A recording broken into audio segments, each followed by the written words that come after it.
good morning, good afternoon and good evening to you, the good and wonderful people of the tube. Hope you are today, hope you are feeling grand. And welcome to another video on how to play like Peter Green.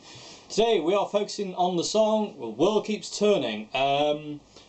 Quite a few different versions of this I've heard. Peter would never play it the same way twice, so what I'm going to do is basically teach you the main parts and let you go away and basically, you know, play your own version exactly like Peter did. So I'm going to start with that main riff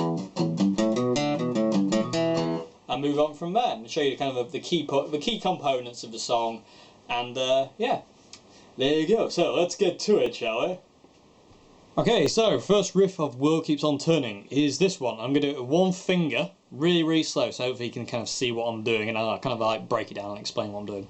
And the whole song is in E minor, by the way. It doesn't actually change. It's not a 12 bar.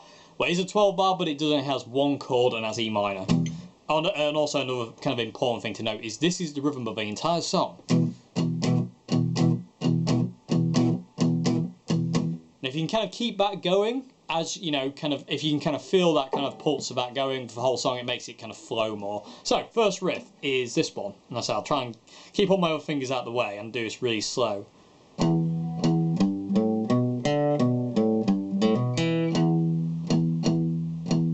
Do it again.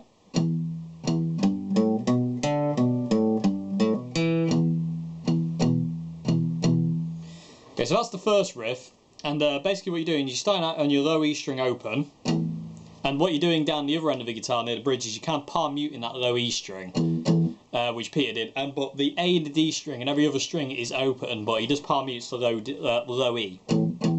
Just gives it a bit more of a percussive kind of thud, so to say. So you're playing your low E string open first, and you play it again, and then you play your G note, which is the 3rd fret on your low E. A string open, 2nd fret A string, then open D string, next one down, then back to your 2nd fret fretted on your A string, open A, G note on the low E string, the 3rd fret, and then it's A string open, and then you hammer onto the 2nd fret on your A string. And then you flatten that finger out to get the 2nd note on 2nd fret on the D string note. And that's that bit.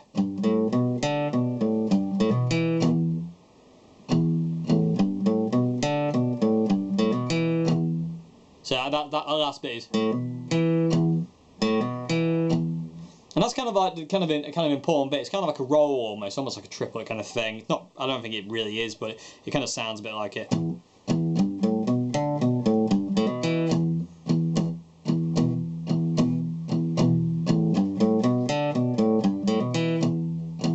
Really slow.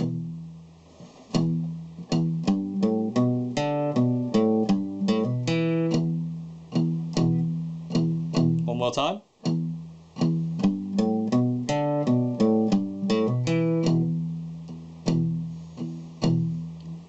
Okay, so that's the first kind of like the main kind of theme of the song, really. That's kind of the main riff, and I hope I've got that right. It's actually really hard to teach that one bit, and I don't know why. I think it's because my brain kind of muddles things up a bit, but hopefully that makes sense. And hopefully, you know, if I am saying something wrong, hopefully you can kind of see what I'm doing, and you know, it can correct itself, so to say. So that's the kind of the first riff. That's kind of the main theme. There is also another bit to, which is this bit. I'll try one finger it.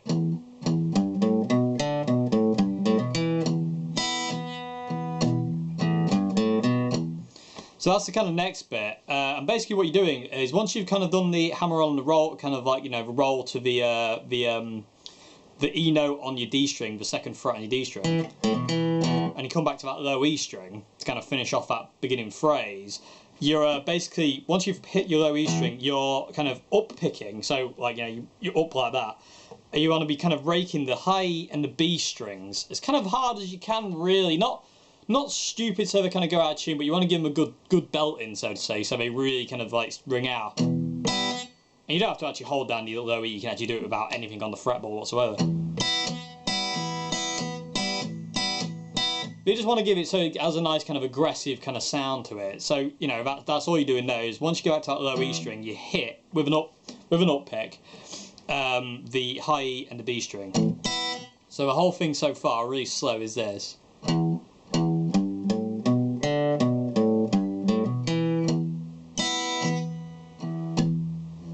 then it's dum, dum, dum on the low E once you've hit those strings. And then it's... No, pretty much, it's almost like the opening of that kind of beginning phrase again.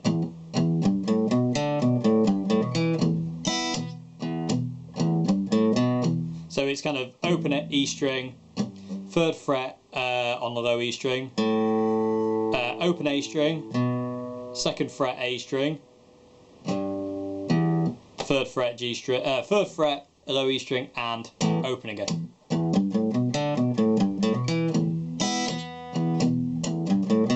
Actually, sorry, it doesn't go back to the G string there. I do apologise. It's once you get to the... Once you kind of like go...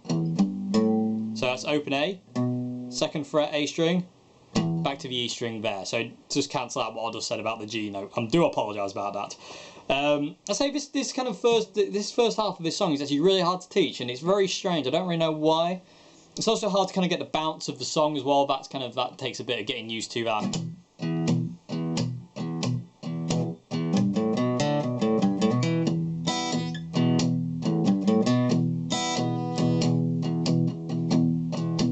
It's quite good to kind of keep looping it, so to say.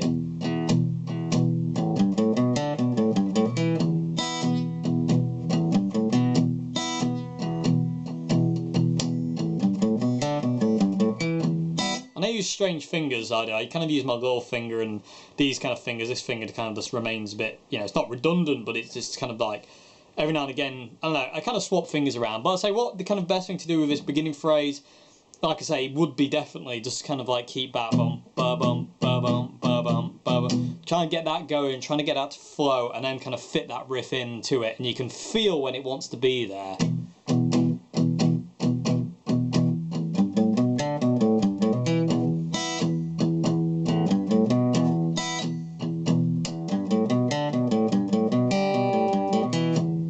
That's another riff which I'll get to later on.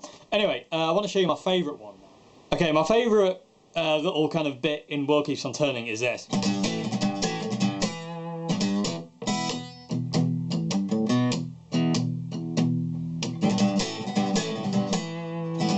Because you really get to open up and really bash into the guitar there. I love that. So basically what you're doing is you don't palm mute this bit. The whole song is, like I say, just palm muted on that low E string for like throughout, just give it a bit more of a percussive thud. But here you take your hand off and you just basically hammer into the guitar.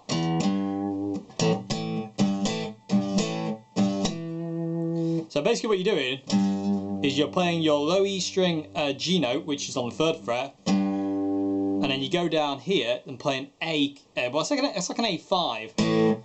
So basically you got your A string open, and then you're fretting the 2nd fret on your D string. So you kind of G note on the low E string, 3rd fret.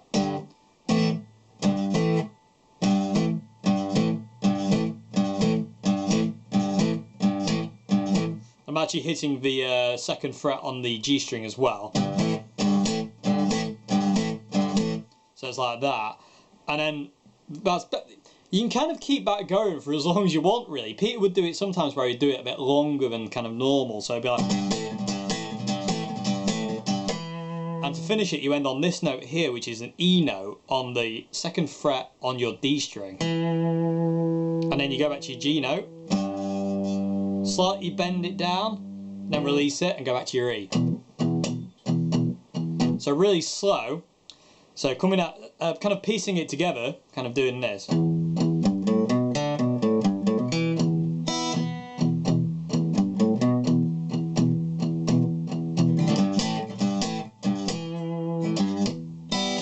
One more time, really slow.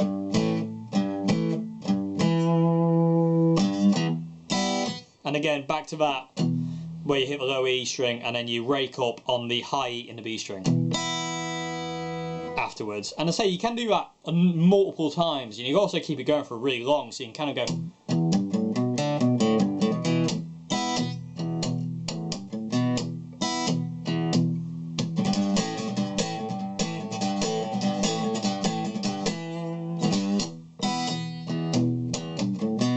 And that riff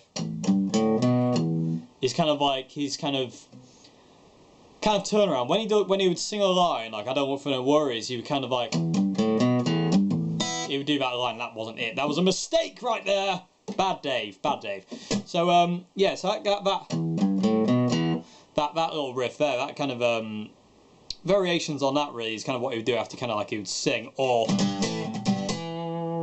So that's that one. So I'm going to move on to the next one now. Okay, next one would be another one he does after he kind of sings a line, which is where he plays the G note on the low E string 3rd fret, and then he plays the A string open, back to the G note on the 3rd fret, and then finish up on the E note, which is 2nd fret on the D string.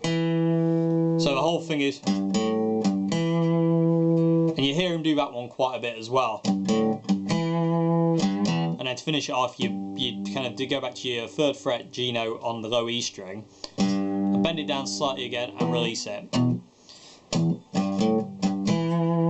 So again, one finger really slow. So G note, 3rd fret, low E string, open A string, 3rd fret E string, finish off on the 2nd fret on the D string, and then bend down the G note 3rd fret low E string.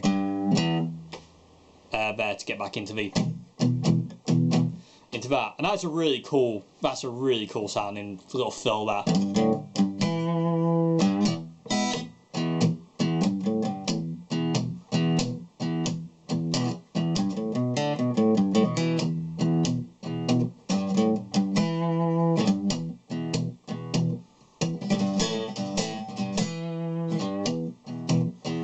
You know, you can mix all these up, and I say Peter would never play this song the same way twice, so it is really cool just to kind of like play around with it. If you don't want to sing out loud, sing it in your head and just kind of like mess around with it. Okay, so next one is a hybrid picked kind of little lick, and what I mean by hybrid pick is he would drone the low E string and use his middle finger, sorry, I do apologise, on the B string and the G string to get this sound, and I'll show you what I mean. Okay, so the hybrid pick one is this.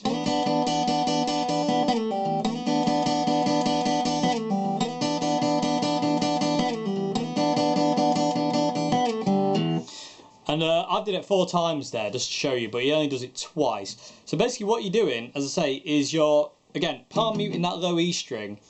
You start off with a shape, it's kind of like, you know, your traditional kind of Delta blues kind of thing. Your first finger wants to be on the 2nd fret B string, and your middle finger wants to be on the G string on the 3rd fret. And basically what you do is you slide that immediately over one fret. So basically this finger ends up on the 3rd fret, this finger ends up on the 4th fret. Like that. You just need that slide sound basically. You're only there for a split second. And I say it does get a bit getting used to. You don't have to use a plectrum. Peter did use a plectrum, so you know, and I'm used to hybrid picking as well. Like I don't really like using my fingers for it. You get a bit more kind of attack on the low E string when you do it. So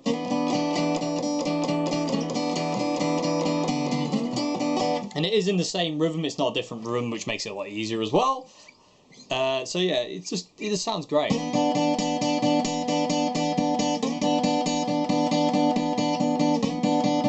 It's quite a good thing if you're kind of not used to it, or I'll say, you know, even if it takes a bit of getting used to, it's just kind of like, just put your fingers in that place and just keep going over it and over it and over it until it feels really comfortable. You can only tell when it's comfortable is in fact you can talk and look away, you can do other things, and it's kind of second nature really. So that's kind of like a, you know, that's kind of one way to do that. So that's that. And to finish off, you're fretting your 3rd fret on your G string, and then you slide down to your 2nd, take your finger off, like a pull off, and then you finish up on the E note on the D string, which is the 2nd fret.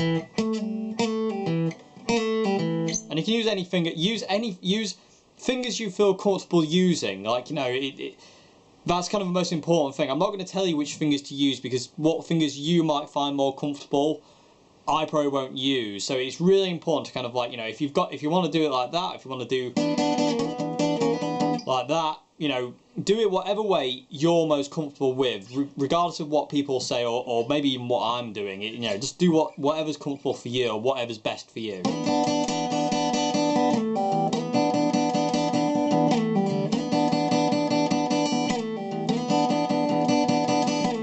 And on a live version, people would actually go.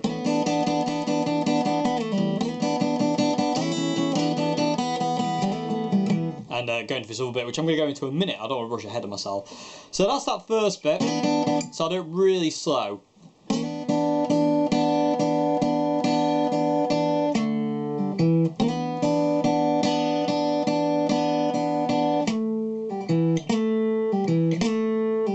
That's that riff there. That's I didn't mean to hit the D string, but it doesn't matter. Mistakes happen, and that's the way it is. So the next bit, it goes basically down the E minor pentatonic scale in first position. It kind of does this. That was awful. Let's do that again.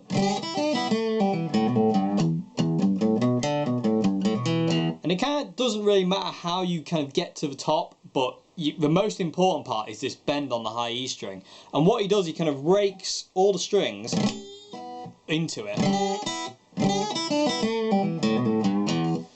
And basically just kind of goes down these notes. So it's 3rd fret high E, open string high E, 3rd fret B, high open string B, 2nd fret G string, open G string, 2nd fret D string, open D string, 2nd fret A string, open A string. I think I said D string there, didn't I? 3rd fret on your low E string, and then open E string to finish. So it's like the most important bit is you can kind of do anything here, really. You can kind of make up your own little bits and pieces. And I do have a version of them playing live. I think it's at the Marquee Club in '68. He doesn't do this at all. This is what he does on the recording, and also the version on YouTube where he's playing in Stockholm. But he kind of does this.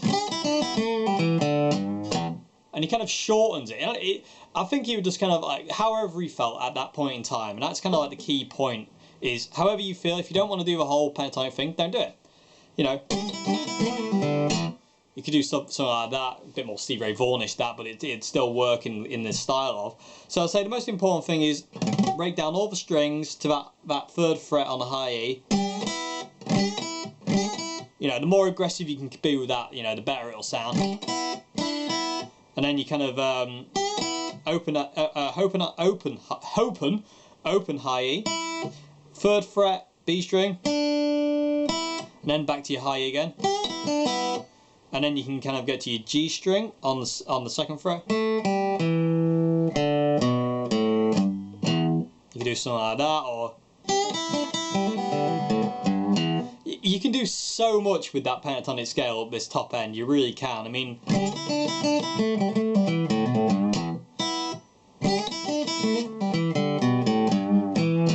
there's so many variations there, and I'll say let me do a couple really slow. So there's that one. There's this one. And they're all in the rhythm of the song.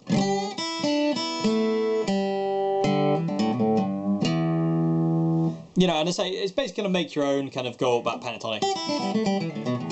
You can even do that. Yeah, there is no limit to what you can do basically with this song. That's what makes it such an awesome piece of music, is you can make it your own, and you know, still within that style of Peter Green. It's so cool. So, quickly piecing all these bits together. Let me show you. I'll play it kind of at speed, and then I'll do it like at a slower speed. Okay, so whole thing from the beginning starts like this.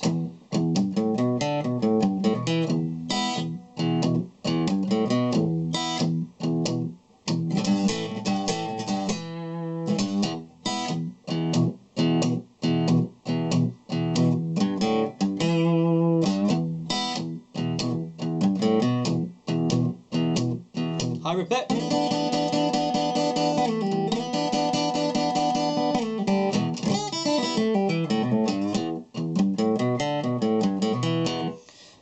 I'll do that really slow now. So the whole thing together really slow, and I'll try and do some of it with one finger. If my other finger's coming, I do apologise.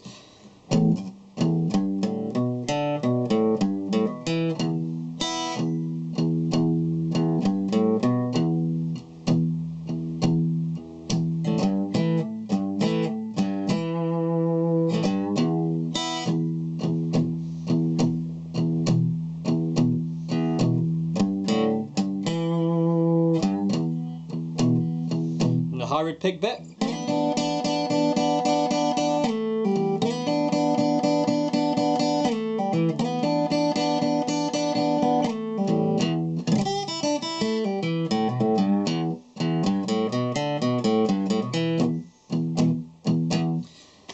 Okay, so that I did the hybrid pick bit 3 times, and that's totally fine. There is no laws to kind of like, you know, and you don't have to do it bob on to Peter's version. As I say, his recorded version, he would probably never played it like that ever again. And when he was recording it, he probably didn't, but you never know. He could have done like 3 or 4 different takes. It's the same as like Robert Johnson, where every version would be totally different. You know, it's like a proper bluesy thing to not play the same thing twice, so you kind of mess around with it. As I say, the kind of key points to this song are that riff.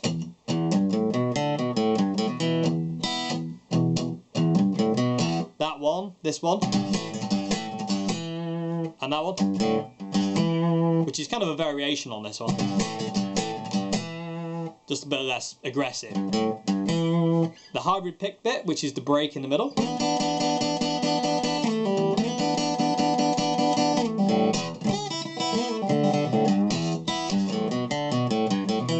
Back into that riff again.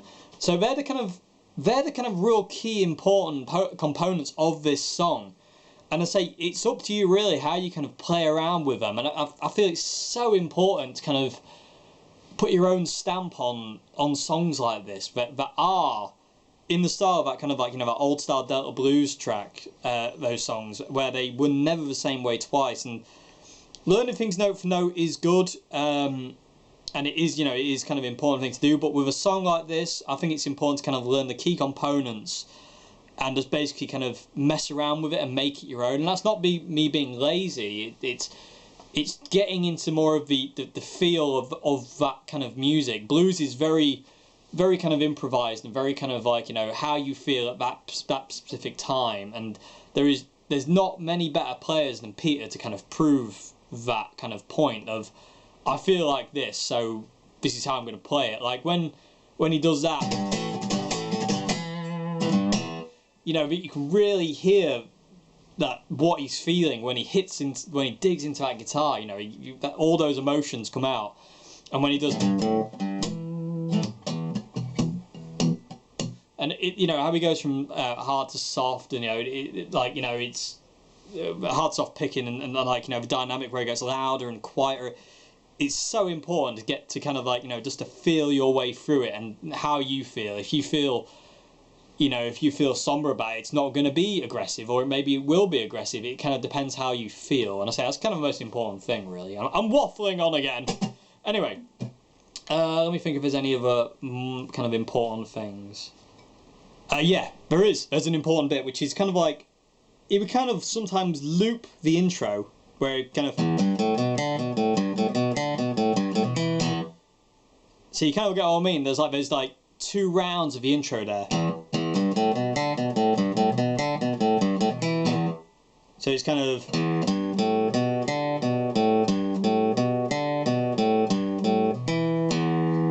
So it's your low E string, your G note on the 3rd fret on your low E, open A, fretted A string 2nd fret. So is that riff I kind of like showed at the beginning?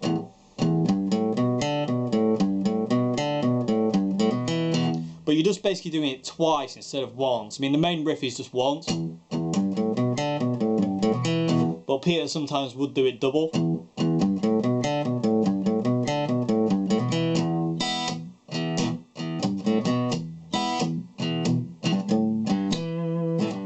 It's just so much fun to play around with this song. It's just, you could just literally sit and play it all day, and I don't think you'd ever get bored of it because there's just so much fun you can do with it.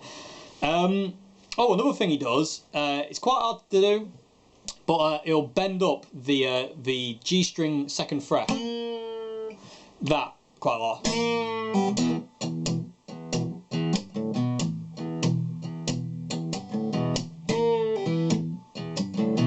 And he kind of does it a lot more on the live versions, really. And again, that's kind of like a, you know, you can do it if you want, you don't have to. It's hard to make it sound, excuse me, right.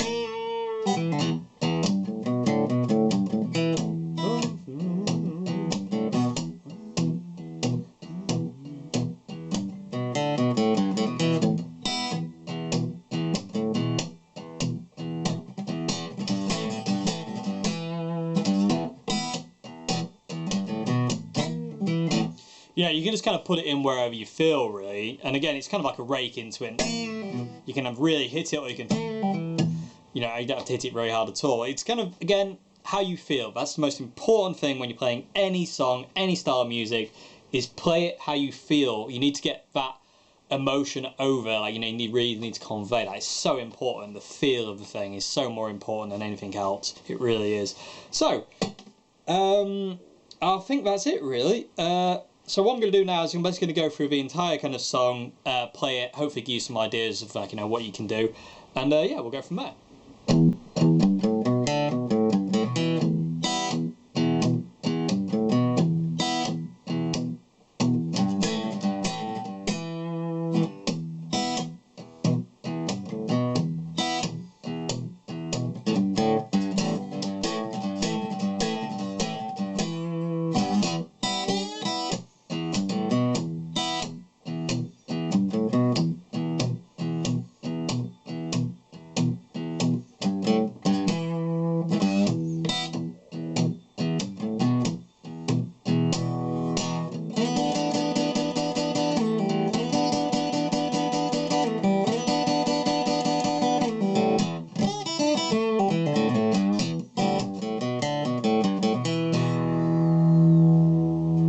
And that's how you end it, is the...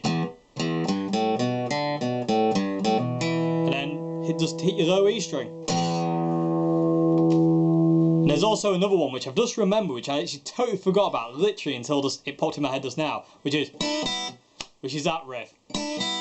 Which is awesome! I can't believe I forgot that one. That is so ridiculous. So basically what you're doing is you're fretting your third fret on your B string, and you're bending it up, but at the same time you up pick like that. Let me get my sleeve out of the way.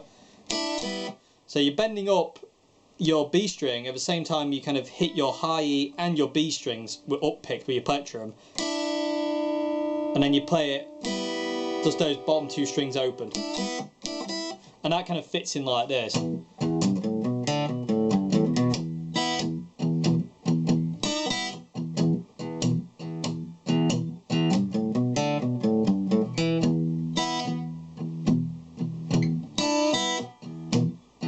I can't believe I forgot that one. Sorry, Peter. That is an amazing little fill. That. Say, yeah, bending up third fret, B string, hitting your high E string at the same time, then release, and just play your high E and your B string open.